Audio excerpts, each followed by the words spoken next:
Okay, this is part one of how to make video transitions in PowerPoint. Part one is just going to be me showing you some of the ideas and slides that I use with my classroom, and then part two is going to be the how to actually take the videos and put them in to your slides. So here are some of the things that I used this for in my classroom last year. You can see all my slides are right here, so it's very easy to get to. And I just would keep this PowerPoint right on my desktop, so it was right there. So the first one I have was a 1-minute countdown. I use this a lot for the kids when it was time to go from their desk to the carpet. And so I would hit play on the video, and while it was going, the kids could look over here and see, like, this is what I wanted them to bring for that lesson. Okay? And they got really good at this. Like, they usually would, most of the class was there in 30 seconds or less because they just got so trained and so good at listening for that music. So I loved this. It cut our transition time down like probably by over half, because I used to just say you have a minute and then it'd turn into like 3 or 4 minutes. So this helped a lot. Another one that I was going to try this year was a cleanup, a 3-minute cleanup, like on Fridays if I wanted them to do a little extra cleaning. So then I had a checklist of things they needed to do, where they needed to be after the time was up.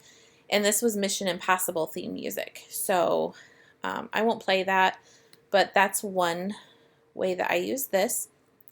And then I had one for every time we took a test. This was the Chipmunk version of We Will Rock You.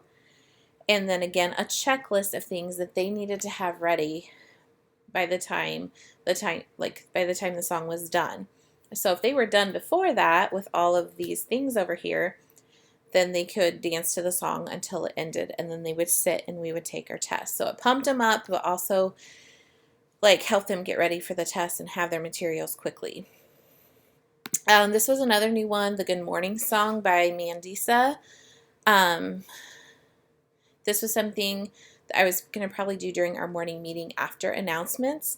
We would make sure we had done all of these things prior to announcements, and then there was like a little dance song that they could do. So I'll just play a tiny little bit of that.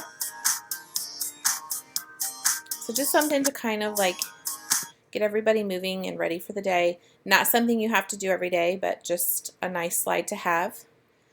I had one made for reading stamina. So like when we started Daily 5 and we're working on our stamina goals, I can move this arrow to whatever our next goal was. And I could change the numbers too if I needed to. And then I had a visual timer again that wasn't super distracting, that they could quickly glance up and see I still have 5 minutes left. I need to keep reading for 5 more minutes or whatever. So that's another idea.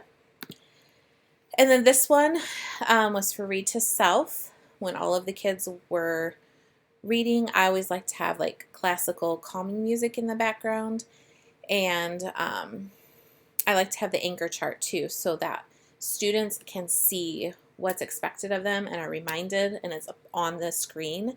And when people walk into our classroom, they kind of know too what we're working on.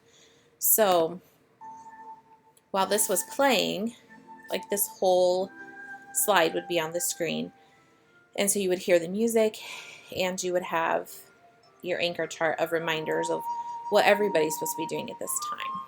So those are just some ideas. There's probably a million things you could do with this, different ideas and things, but these are a lot of ways that I use it in my classroom.